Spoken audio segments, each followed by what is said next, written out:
So I'd like to start with maybe Larry and see how he defines citizen architect. Excuse me.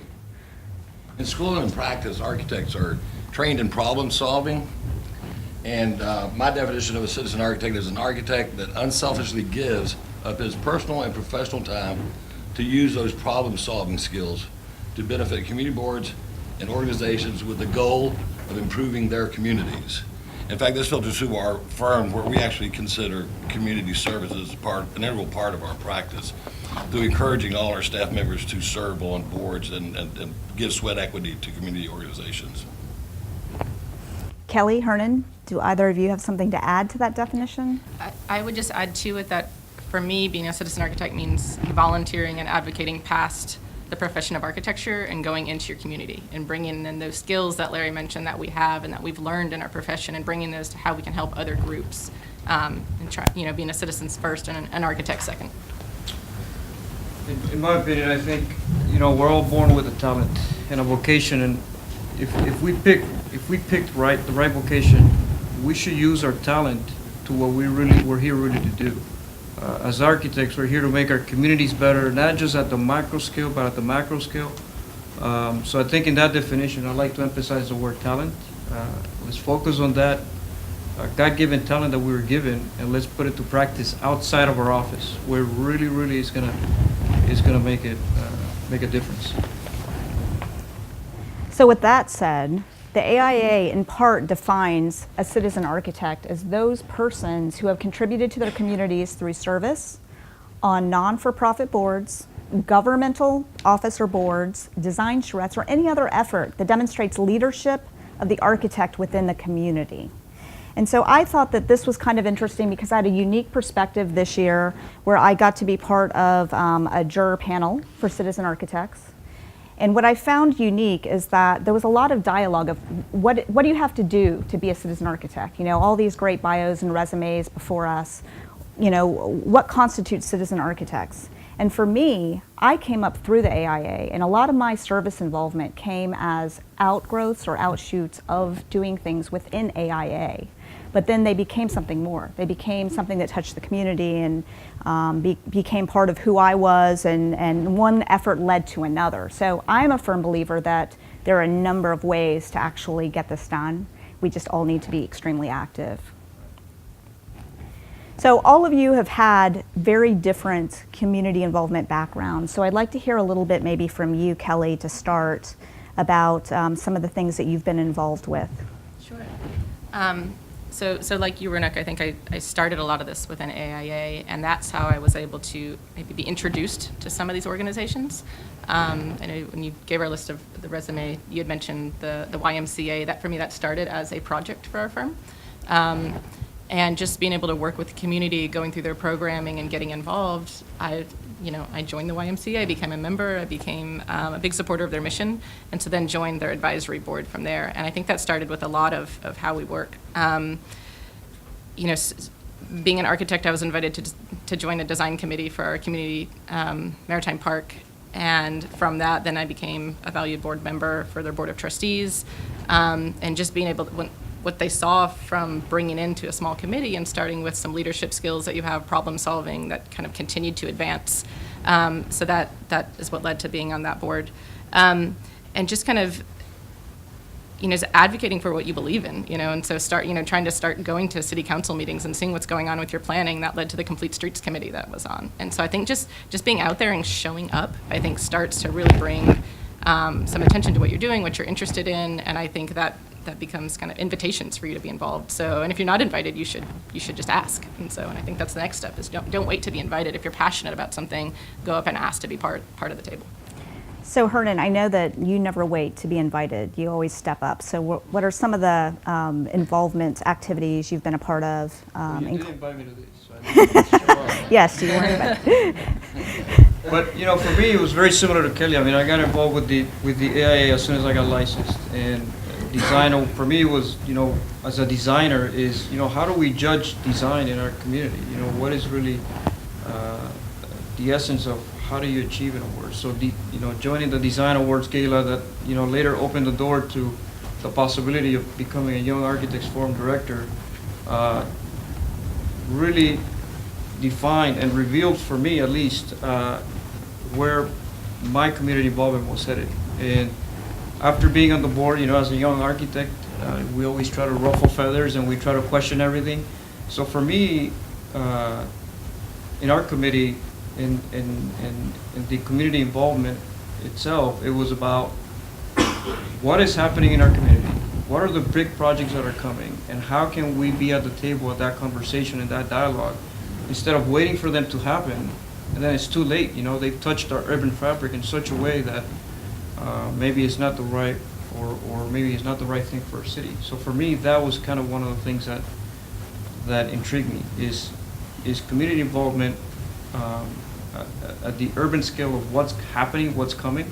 Coming from a city like Miami, seeing a performing arts center happening, and then what it did to Biscayne Boulevard, what it did to downtown Miami, and then seeing that happen in Orlando, it was kind of a revelation for me. It was, whoa, this is maybe a catalyst for what's coming.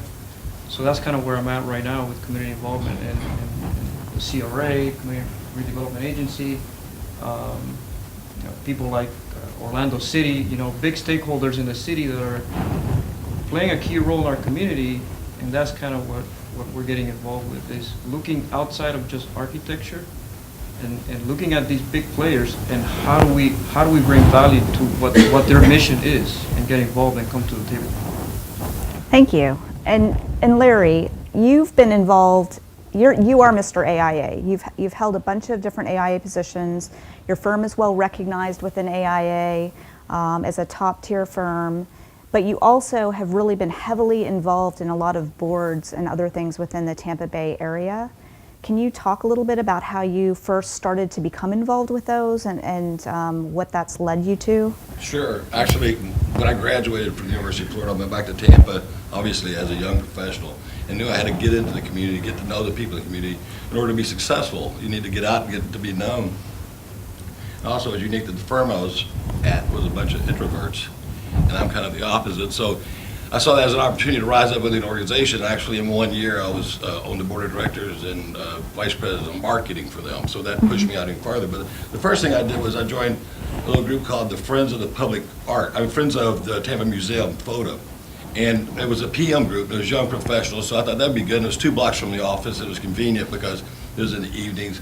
And it was also, there were a bunch of young single girls.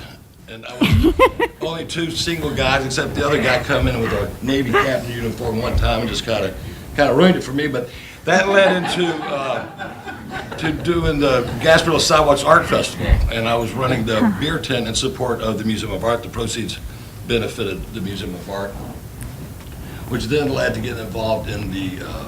I had a friend that was putting on the music programs for them, and actually I became an MC for that, and it was a local radio personalities, and Larry Wilder, vice president of Renewal Miller and Partners, which is kind of obvious, who's this? But it actually got the firm out there as well. But that led to the mayor pointing me to the mayor's beautification program, where I served over the years. I served as chairman there. But my love for art continued, where the city mayor nominated me for the Public Art Committee, which I was on for 8 years and served 7 as chairman, which is really good. My passion is for art, particularly public art. So I found that doing something community service-wise that you really believe in and are passionate about makes it a lot more fun than anything else, and you don't feel like it's like a commitment of time. You give generously because you really want to, because you're passionate about it. Then the city council put me on the Public Art Alliance. And again, I embraced that because I loved it. And then after that, Hillsborough Community College Foundation asked me to serve. I went there, and actually I taught there when I got out of University of Florida. And I was on their foundation for a number of years, because what happened was I actually went out to USF, and then I went to HCC, and HCC got me back in track to go to University of Florida to get my degree. So I felt a commitment to them. So I worked with them for a number of years, and it compelled me to volunteer there. And then more recently, at Ybor City Chamber of Commerce, I was the chairman of that, led a contingent to Cuba on a cultural exchange, served on the Ybor City Development Corporation Board, and all to better that community, because that's where our office was, and it's a very unique situation down there, and I just love Ybor City. So that makes it all very easy. And I think if people find something they're really strong about, they really love, it's going to make it easy for them to participate and become a citizen architect. So it's clear that you guys have all had these great experiences, but in terms of what this has done for you both personally and professionally, this giving of yourself within the community, can you talk a little bit about that and maybe highlight a particular instance that was extremely meaningful to you, something that you've taken with you in your journey as being an architect? Hernan? I'll go. Okay. Okay, now we're on. For me, I mean, it evolves, again, for the passion we have for architects. For me, it's not so much of a personal thing, but it's about the community. Collaterally, obviously, there's benefits to it in terms of, potentially you could be talking to a client. But I think what we're doing for the community is what really fulfills what I do, after hours or on the weekends, away from family. And in my definition, I talk about, or one of the quotes at the beginning is, for me, the most gratifying thing about our profession is it doesn't come with a monetary compensation. I'm not devaluing what we do, because I'm against that, but I think that's where I really find the value of what we do. And one of my personal experience was recently, in actually working with David Stone. We were approached by a gentleman by the name of Stephen Chitwood, who recently passed away, actually. And he was linked to one of the last Pulse victims coming out of the hospital. And this person needed to retrofit his house because it no longer made sense, because he was disabled and needed to get into a shower and get it to do. And it's a small project, but it's a big impact, and it's a value that we bring, something we can do. They contacted the YF, and we're not a firm, so we went in there, we did what we did to do, we put a good team together, and we delivered. And I think that was really touching, at least for me. And not being a native of Orlando, but being able to touch something that was very significant to our community in Orlando. It was put me in the community right away. It was nice. You gotta follow that.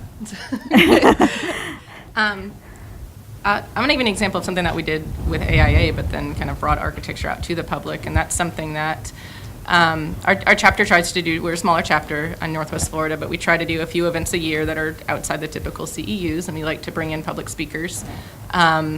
So we brought in, Pensacola is actually closer to Auburn than any of the Florida architecture schools. So we had a good relationship with their rural studio that we've done some speaking engagements on, but we brought in their urban studio a few years ago. And 10 years prior to that, Pensacola had hired Ray Gendros with Urban Design Associates to do a master plan for, we're going to have a lot of development downtown. Development kind of comes and goes, things change, they didn't exactly follow the plan.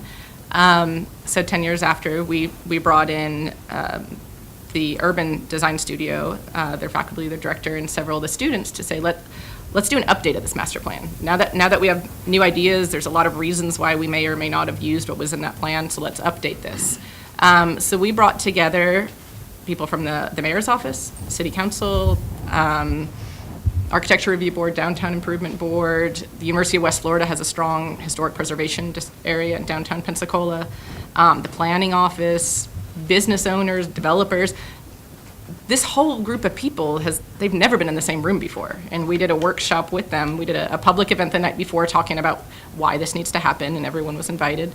But then this was a private workshop where we brought together 15 completely different groups, but should be having that conversation, and brought them together and talked about this update. And professionally, it's great because these are people I want to be my clients. These are the meetings I've been trying to get. So it's great to be in front of them leading that.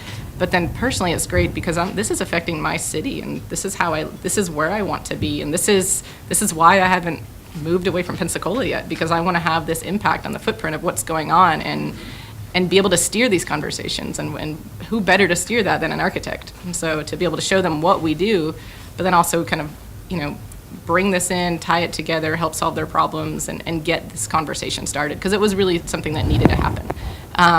And so it's been great afterwards, because it brought our chapter, who had never been invited to, give comments on land development codes or whatnot, that we always come to the table, but we are, rushing there to make sure we're there. But now they're coming to ask our opinion, and you guys are really involved. We want to know what's going on. So it brought the chapter to the forefront as well. So I think it really made the community see what architects can do. Now we can be involved. And it's great to be able to kind of say that you had a small seat at that table there. So. And Larry, do you have a particularly impactful or meaningful moment of involvement that you can share with us? Well, personally, when I was, I mentioned the Friends of the Public Art thing, I was the chairman of a thing called the Ruskin Party, and it was a fundraiser. And Ruskin is a rural area near Tampa, and what it is, we turned the museum into kind of hay bales and chicken running around and stuff. It was kind of a Sadie Hawkins dance, and I was the chairman, and I had the microphone. And a young lady walked in that I embarrassed came in, and she later became my wife. So it's easier for me to tell my kids, no, I met your mom in a museum than a bar. So that helped out a lot personally. Professionally, it's amazing because the people you serve on boards with.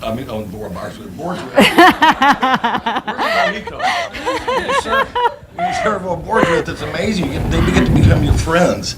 And then you go out and do a lot of public work. You go back into a selection committee and you look there and you walk in and one of those people might be on the selection committee. So professionally, it's kind of probably a selfish notion to state that, but that's another benefit that you have there. Also, too, there's a lady that I served on 2 boards with who happened to be communications director for Bay News 9 in there, and it was neat because I could go to her with other community service groups and say, hey, can you get us some airtime? And she would do it like that. And it was always nice because I would take the executive director with me, and she'd always go, only because it's you, Larry. So it's got points that way, but it was not necessarily the case. She probably would have done it anyway. But another thing, too, what I think personally was that I was on the public art committee for the city of Tampa, and the director come into the meeting and said that they had a piece of steel from the World Trade Center and that they wanted to build a monument for the fallen of the World Trade Center. And so I just quickly said, well, we'll do something. Water Architects will do something. So quickly we went back to the office and had a charrette and designed the memorial for that, and actually won an award with the state for an object award, which we're very proud of. One of the proudest moments was when, it was interesting because we started the project and the city kept trying to get us to get a permit. Well, we didn't have time to get a permit because the mayor wanted it by the anniversary date, and the way the city moves, it would have never happened. So we pretty much built it at night. But got contractors involved. Everybody donated their time. We had to coordinate with McDill because there's some communication lines running right through there, and it's right on Bayshore where the Bayshore Patriots meet. If you're not familiar with that, they go out and wave flags. But on the day that we dedicated that, the whole coalition was there. Every country, part of the coalition, were there in uniform with their flags, Boy Scouts, Girl Scouts, and everything. It was just a tearful moment. After the presentation, the clouds came in, and it was just incredible. And that was just one thing that I thought was very, very meaningful to me, and something that I feel proud about. And so. I feel like that's a really good segue for the next one, which is, how do you think our involvement within our communities affects the public's awareness of what we do? Because that was obviously a very prominent project, Larry, that you and your crew worked on overnight to get it done, but it's something that's front and center within your community as well. So how do you think that this affects our work, affects our communities, and the awareness that the public may have of what we do as architects every day? Well, it's neat. My nephew goes, wow, the history teacher was explaining this project down on Bayshore, and I told him I did it, and he freaked out. But it's like, I think to me that working more in your communities, people see the value of architects, because every committee I've worked on, because of my skills in problem solving and creative thinking, why are you doing it that way? Why don't you think about it this way? And it seems like every community I've served on in the past has benefited, and most of them kind of keep me around too long, because you do want to move around. But I think that that's the best thing that can happen, that people just see architects are involved. They were very good problem solvers, and they're very good at creative thinking and can contribute to betterment of our community, not just through their community service, but through their art, their architecture, and their design that they do. So I think it's very, very important to do that. Well, I think that so much of the time, the public aren't really aware of what we do on a day-to-day basis as architects. They think they know, but they don't necessarily interact with an architect. They may not hire an architect. They may not be able to come across paths with an architect at any point during their lives. So they only understand us through very small, kind of narrow windows. Frank Lloyd Wright, you know, the big names within our field that where the public has become aware. There are some newer names that they're aware of, but in a general everyday sense, they might lump us in with engineers, interior designers. Oh, they're all the same. They're kind of like that design industry group. And I think that when we work within our communities and we have opportunities to engage the citizenry of our community, such as in public forums, in community workshops, that sort of thing, that's where we really get to start to impact people a little bit more one-on-one and get a little deeper. So Hernan, can you talk a little bit, or Kelly, a little bit about maybe some instances where you've had that kind of an experience? I'll take it back even further than citizens. I'll start with students and kids, because I know when I went to architecture school, unlike probably a lot of people in this room, I didn't want to be an architect. I was a triple major, also doing med school, and I took architecture 1 as an elective, and so just because it sounded fascinating to me, and I stuck with it. But I did not know what an architect did, and I had a different maybe take on what it was until I got into the real world. So I know some of what I do is working with the University of West Florida and also the local school district to go out and it's career day, and it's let's talk about architects, and we do everything from a 1-day event to a 2-week workshop where we talk about that. And I think that's important because now we're getting the kids involved and they really understand it, and that may want them to do this and be a part of it. And so and seeing it as more ways than just a typical office scenario. Maybe they understand different ways of practicing it. Maybe it's a project that their school now comes back with, or that starts a relationship with our AIA or our firm or whatnot, going back and kind of bringing it. What can we do to help them? And so I think it's really important to make them understand that what we do, why we do it, and how they can do it next. Well, I think that's interesting, talking about kind of getting at them while they're young, getting at them in school, teaching kids. I was at a conference last week, and we took a huge model and put it on the table.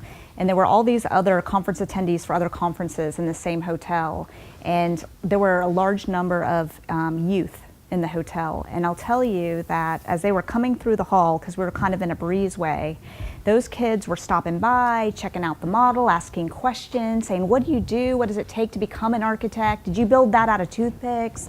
So they were very engaging. But I think that as part of the general curriculum, many students don't have the luxury of really kind of diving so deep and getting to understand potential career choices. And us as architects, I think it's so important that we speak up in a positive way to represent our profession. And we all have our days where we're a little bit down, on whatever's been happening, but we need to always maintain that positive sense of who we are and what we're contributing to our society, because it does affect the people around us. And I think we all want to be kind of good representatives and leaders. So Hernan, do you have a story to share? Well, for me, I have a story very similar to Kelly, getting involved with kids. I got involved with the Orlando Museum of Art. One of their, it was called Sketching the Urban Landscape, and it was maybe 14 and 15-year-olds.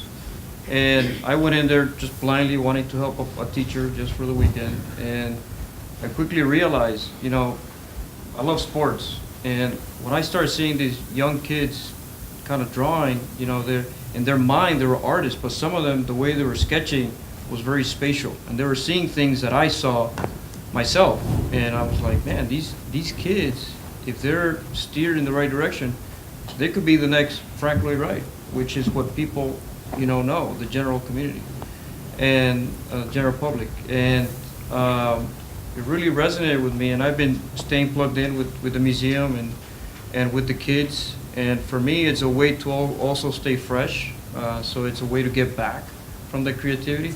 But I think it's important for us to plant those seeds and use our talents and what we know to start identifying those next all-stars, because we got to build a deep bench, not just in our firms, but we got to look further back, not just high schools, but let's start looking at those young kids, because I think that's going to be the future of our profession. No, can you imagine the impact if every architect strived to be a citizen architect, and how that would improve improve the impression of architects and what they do, it would be utterly amazing. Because I know so many architects that just don't want to be bothered with it, but I think if everybody did just a little bit in the community, it would certainly improve all that, improve the value of architecture and the value of the architect services, and we get back up there with the pharaohs like we used to be. And to add to that, I would also say, you know, why get involved? You know, why, I mean, you guys are here in the room, you know, you had a choice, right, to come to this hour of talking, and it's because you have to care. If you don't care, the next guy up is going to do it, and he's going to be less qualified than we are. So how do we bring value to the profession? You know, we always complain about the value we bring. But it's by getting involved, stepping out of that shell. Step out of your office and go do it. And it's not going to be maybe the thing you want it to be, but that will get you to the next one and the next one that eventually will be the one you want to be involved with. And I think it brings us the joy Yep. when we get involved. And it's something that, you know, sometimes we're led kicking and screaming down the path of, oh, one more thing, one more committee, one more, you know, something to do. But at the same time, at the end, when you close the chapter on that involvement, it is probably the one thing where you feel truly that kind of enlarged spirit, that happiness of why we got into this work. Sometimes it's hard to feel that way when you're engaged in a project. It's gone on for 8 years, and you know it's just knee deep in all the project-related concerns and issues. But it's the community involvement that, as you tie that into your professional life every day, that gives us back the riches, I believe. So, do you all believe that there is a single path to become a citizen architect, or is this a varied path amongst different people, and there are different ways to achieve it? There are many different ways, different ways. One is just go out and volunteer, sweat equity, do something good in your community. You know, that could be helping clean up a coastline, helping clean up the roadway, working with the beautification program in the community. It could also be working with any of those type of organizations where it's just volunteering your time. It's also, too, you can become appointed to boards. You can look at the different board opportunities they come across all the time, where the state, the governor, the mayor, city council, county commission, all looking for, and a lot of those positions have architects requirements on them. A lot of the architectural review commissions, and the Barrio Latino, and there's a cultural thing in Hillsborough County. All those want architects on those committees. That's a good way to serve too. And you know, to me, it's like, if you're getting involved too, if you're just going to try to do the sweat equity route, you can talk to the executive director and say, you know, how do I get on the board? Who do I need to talk to? Get to meet the board chairman of the board, and then get on it that way. And a lot of them, of course, different processes. You can just walk in, get on the board, and start participating. Some of the other ones, you got to do the financial statements and the applications, go before city council and stuff like that. But I think they're all rewarding. They're just different processes to get in there. And then the third one is just run for office. You know, be a politician, which I certainly don't want to do. But I think the point is, you have to go where your passion takes you. Absolutely. You have to go where your passion is, what you love to do. And I suggest, too, is like, I don't want to stay at one too long. Because what happens is, inherently, you need another challenge, you know, because whatever you do, you think you've gotten as far as you can with one of them, and hopefully you have. You know, and I can tell, because a lot of them name me emeritus, so it's like, you know, like, go away, Larry. But you get a different challenge. It makes it more exciting, because if it's just the same thing, and you know, and I think necessarily go in and try to change things, but improve things. You know, a lot of times people come into a group and they feel like they've got to make a change, when it might be the change might be just doing fewer things and just doing the things we do better and more effectively. But you know, that's how I would recommend. But do what you enjoy doing. It's like Elvis says, you know, quit being flat out and quit doing it. I mean, I think starting with a professional board is an easy way to get involved, because it's something that we know and that we're confident with, and that can lead to other things.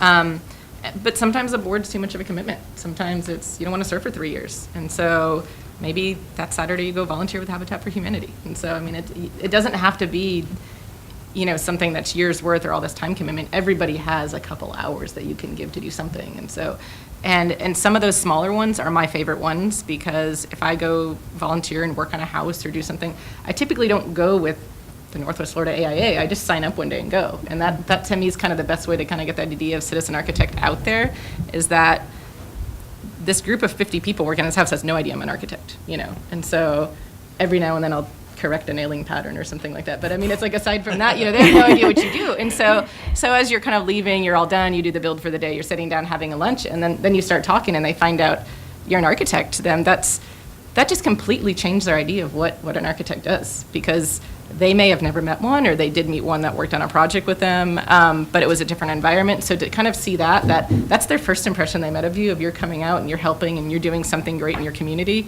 and that's what they know. And then later it's the opposite. I mean, that's what I would like to get out there, and that's what I think the citizen architect does, is get that side of what we're doing out there first. Can I just interject? Yeah. I recall a story that you just said that reminded me of. I sat on a board for a year, Hillsborough Community College Foundation. We met once a month in the boardroom. I was sitting there, and I became friends with a guy, Steve, and we'd sit there and it's like, sit here. After a year, I said, Steve, what do you do? And he goes, well, I hire architects for the Baycare system. Good dude, give me a job. He did. It's like, that's another personal and professional benefit of it. Right. But anyway, I'm sorry I just thought of that. I had to say it. One of those things. That's true. I mean, there's collateral benefits to it, but like what Larry was saying is, we're critical thinkers. We solve problems, and I think when you're thinking of what's your path, what do you want to jump into, if you find what you like, go chase it, because it doesn't have to directly deal with architecture, because it's just the way that we think. The way that we apply what we know how to do every day, that you can apply to any board or anything that you want to get involved with.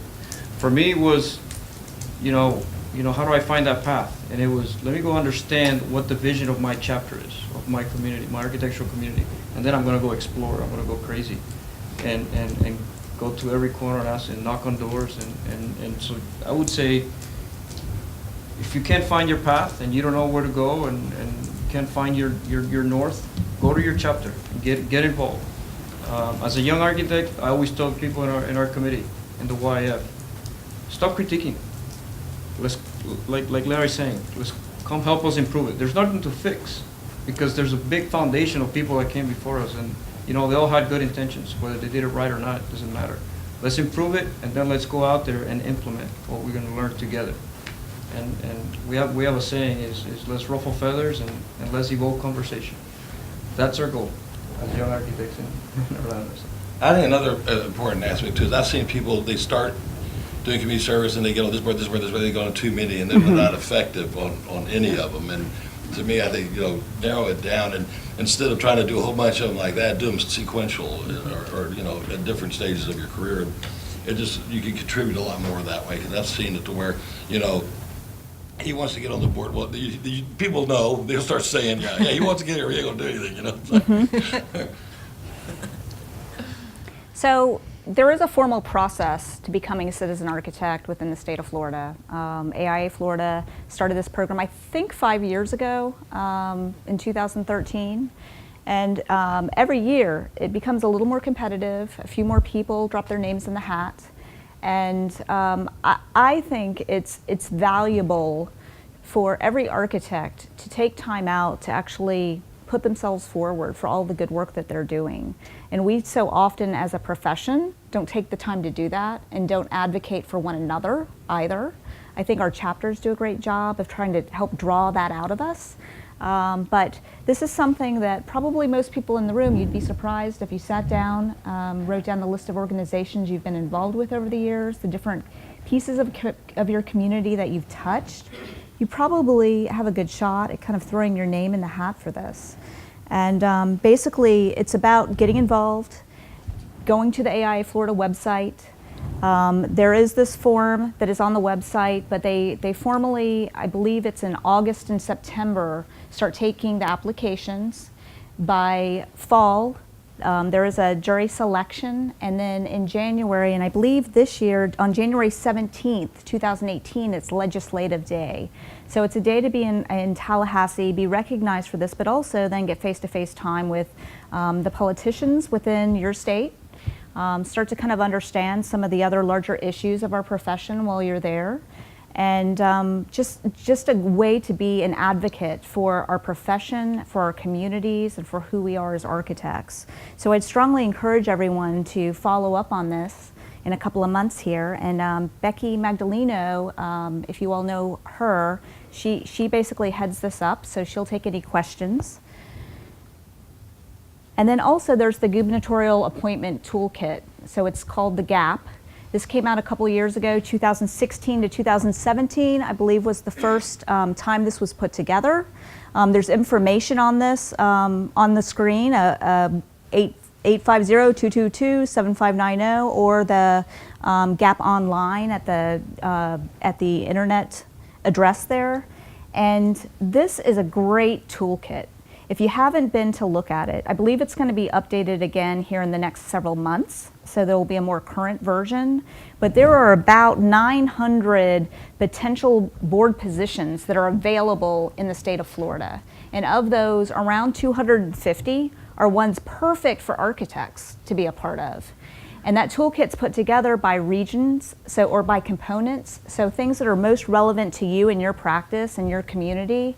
It's easy to kind of look that up and see what board positions are available.